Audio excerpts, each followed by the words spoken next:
ክርስቶስ ነው ወይንስ የበግ ተኩላ የለበስክ በበጎች መካከል የምትመላለስ ነጣቂ ተኩላ ነው? በአገልጋዮች ላይ እጅህን ታነሳለህ፣ ታስታቸዋለህ እየደወልክ። አሁን ደግሞ ብለህ ከዘፋኝ ጋር ትቆማለህ። አንተ እኮ በቅዱሳን ስም የምትሸቅጥ ቲፒኤልኤፍ ነህ። ብለህ ለአዝማሪ ለዘፋኝ የእግዚአብሔር መንግስት ተቃዋሚ ለሆኑ ትቆማለህ። እውነትን ትሸቅጣለህ፣ እውነትን ትሰቅለዋለህ። ወንድሙን የሚጠላ ነብሰ ገዳይ ነው። አንተ እኮ ነብሰ ገዳይ ነህ። የክርስቶስ ተቃዋሚ ሰው ነህ እኮ። በበጎች መካከል የምትመላለስ ተኩላ ነጣቂ ነህ እኮ አንተ።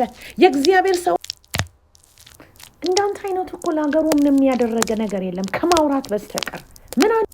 በዚህ ዘመን ከሆነው አንዱ ነገር የሰዎች ሁሉ ጭንብል ነው የተገለጠው። ከክርስቶስ ወገንና ከክርስቶስ ወገን ያልሆኑት ሁሉ ተለይቷል። አንተ የክርስቶስ ወገን አይደለም።